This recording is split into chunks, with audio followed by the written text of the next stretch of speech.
Selamat malam, perkenalkan nama saya Lucia Esistianing, NPM 2018-112125, Prodi Manajemen semester 4. Baik, di sini saya akan menjelaskan tentang informasi pemasaran baik internal dan eksternal, serta menjelaskan proses riset pemasaran, beserta contohnya. Informasi internal pemasaran. Jadi dalam informasi internal pemasaran yaitu terdapat 1. Pencatatan internal. Jadi di dalam pencatatan internal ini adalah proses di mana siklus pemesanan sampai pembayaran. Kemudian sistem informasi penjualan, di mana manajer penjualan memerlukan laporan yang tepat dan akurat tentang penjualan yang terkini. Sebagai contoh, raksasa Walmart mengoperasikan gudang data, penjualan dan persediaan yang menyimpan data semua barang untuk setiap pelanggan. Setiap toko dan setiap harinya Walmart ini memperbarui setiap jam. Yang ketiga, database, gudang data, dan penggalian data. Perusahaan mengelola informasi mereka dalam database pelanggan, database produk, wiraniaga, dan kemudian menggabungkan data dari berbagai database tersebut. Misalnya, database pelanggan berisi semua nama pelanggan, alamat, transaksi, masa lalu, dan data demografis dan psikografis, minat, pendapat, dan sikap. Perusahaan menyimpan data-data data warehousing dan membuatnya mudah diakses oleh pengambil keputusan. Yang keempat yaitu sistem intelijen pemasaran. Sistem catatan internal memberikan data hasil, sedangkan sistem intelijen pemasaran memberikan data saat ini atau real time. Sistem intelijen pemasaran atau marketing intelligence system adalah kumpulan prosedur dan sumber daya yang digunakan manajer untuk mendapatkan informasi harian tentang berbagai perkembangan dalam lingkungan pemasaran.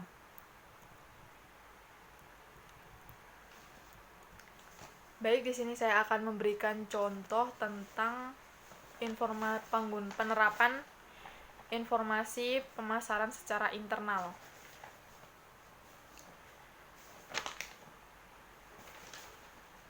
Jadi, perusahaan PT Indojaya merupakan perusahaan yang bergerak di bidang penjualan motor. Pada saat ini, sistem informasi penjualan pada perusahaan PT Indojaya masih dilakukan secara manual, sehingga kinerjanya belum efektif. Penyusunan laporan penjualan dan piutang dagang, kesalahan pencatatan dan perhitungan persediaan yang salah itu sering terjadi. Kemudian, perusahaan PT Indojaya bermaksud mengkomputerisasikan sistem bagian penjualan untuk memaksimalkan kinerjanya. Diharapkan setelah sistem ini berjalan, maka pengelolaan data dapat dikelola dengan baik dan tepat. Selanjutnya kita akan ke informasi pemasaran yang secara internal.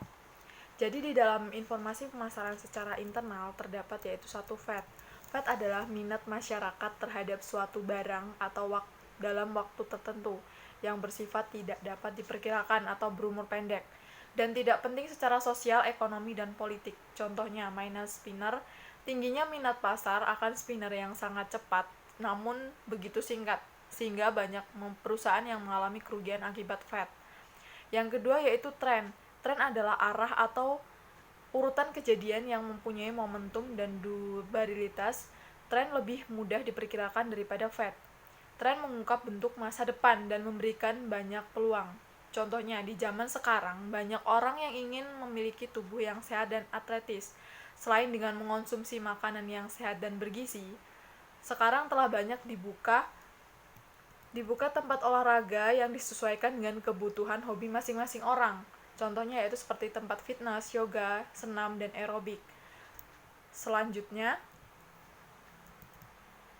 yang ketiga yaitu megatrend. Megatrend adalah perubahan besar dalam sosial, ekonomi, politik, teknologi yang lambat terbentuk. Dan setelah terjadi, perubahan ini mempengaruhi kita untuk sementara selama beberapa periode. Contohnya, daripada membeli koran, masyarakat zaman sekarang lebih banyak memilih untuk mengakses berita dari internet seperti dari situs online, sehingga lebih praktis dan mudah. Hal ini juga bisa menghemat biaya.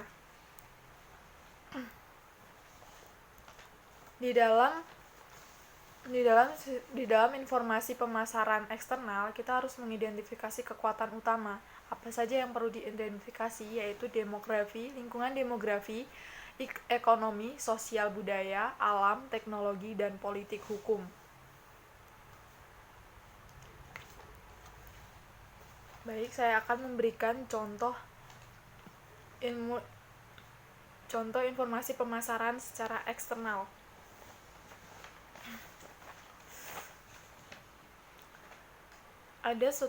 Ada perusahaan asuransi Bumi Putra. Lingkungan makronya dilihat dari keadaan alam. Indonesia yang luas dan rawan bencana mendukung pertumbuhan perusahaan asuransi ini. Banyaknya bencana alam memakan banyak korban, dan di sini asuransi jiwa diperlukan dalam menjamin keuangan seseorang di akhir hayat. Kemudian yang kedua yaitu secara politik dan hukum, politik dan hankam.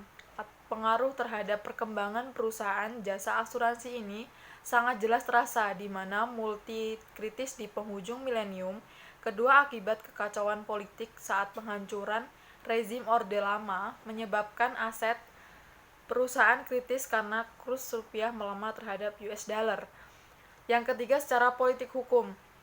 Dengan adanya landasan hukum yang melegalkan, maka perusahaan dipercaya oleh masyarakat Bumi Putra 1912 bisa mengkaryakan sekitar 18.000 peserta dan melindungi 9,7 juta jiwa dan telah mendirikan 576 kantor di seluruh Indonesia.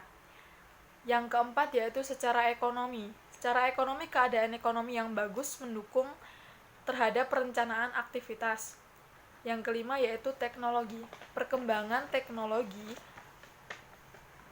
teknologi informasi, teknik di dalam organisasi sangat berperan dalam kemajuan perusahaan. Seperti teknologi informasi yang digunakan perusahaan aplikasi infrastruktur seperti order entry. Selanjutnya yaitu sosial budaya. Aspek sosial budaya, khususnya minat terhadap jasa asuransi terhadap perkembangan perusahaan ini sangat pesat, karena di Indonesia sendiri banyak sekali masyarakatnya, kemudian berbagai suku dan budayanya. Selanjutnya yaitu lingkungan demografisnya.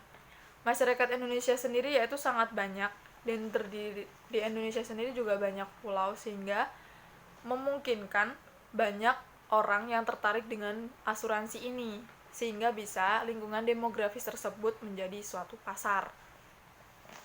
Selanjutnya kita akan ke riset pemasaran. Riset pemasaran sendiri yaitu merupakan elemen kunci yang merupakan informasi diperoleh dari konsumen pelanggan kepada pemasaran melalui identifikasi dan mengidentifikasi peluang dan pemasaran untuk menghasilkan dan mengevaluasi strategi, serta untuk meningkatkan pemahaman yang lebih baik tentang proses pemasaran agar lebih efektif. Lalu apa saja yang ada di dalam proses riset pemasaran? Proses riset pemasaran ini terdapat 6 langkah, yaitu yang pertama mengidentifikasi masalah alternatif, keputusan, dan tujuan riset. Yang kedua yaitu mengembangkan rencana riset. Nah, di dalam mengembangkan rencana riset ini, kita harus melihat sumber data, pendekatan riset, kemudian instrumen riset. Setelah itu rencana pengambilan sampel. Nah, di dalam rencana pengambilan sampel ini, kita harus melihat juga unit pengambilan sampelnya, siapa yang harus kita survei, ukuran sampel, berapa banyak orang yang harus kita survei, 3 prosedur pengambilan sampelnya. Jadi kita harus tahu tentang prosedur pengambilan sampelnya. Kemudian metode kontak. Jadi ini berkaitan tentang periset pasar harus memutuskan bagaimana ia akan menghubungi subjek di antaranya bisa lewat surat, lewat telepon, secara tatap muka atau online. Yang ketiga, kita harus mengumpulkan informasi. Terdapat 4 masalah yang timbul dalam survei. Yang pertama yaitu responden tidak ada di rumah. Yang kedua, menolak bekerja sama. Yang ketiga, pemberian jawaban yang tidak jujur. Dan wawancara juga tidak jujur. Metode pengumpulan data maju pesat berkat perkembangan teknologi komputer dan telekomunikasi beberapa perusahaan riset telepon melakukan wawancara dari lokasi pusat menggunakan pewawancara profesional untuk membaca sekumpulan pertanyaan dari monitor dan mengetikkan jawaban responden ke komputer. Yang keempat yaitu menganalisis informasi. Satu langkah sebelum langkah terakhir adalah penyimpulan temuan dengan mentabulasikan data dan mengembangkan distribusi frekuensi. Periset menghitung rata-rata dan mengukur dispersi variabel-variabel utama dan menetapkan teknik statistik canggih. Kemudian yang kelima yaitu mempresentasikan temuan. Periset mempresentasikan temuan yang relevan dengan keputusan pemasaran utama yang dihadapi manajemen, yang juga mempertimbangkan cara untuk mempresentasikan temuan riset dalam cara yang dapat dipahami. Kemudian yang terakhir yaitu pengambilan keputusan. Periset harus mempertimbangkan bukti. Jika kepercayaan mereka terhadap temuan rendah, mereka mungkin memutuskan menolak kesepakatan. Intinya riset dan bukti yang kuat akan membantu pengambilan keputusan. Selanjutnya kita akan ke contoh proses riset pemasaran. Contoh riset pemasaran produk minuman. Kita hendak menjual es, maka kita akan melakukan survei es yang diminati masyarakat, lokasi berjualan yang strategis, serta harga yang bisa terjangkau oleh sasaran konsumen. Sekian dan terima kasih. Selamat malam.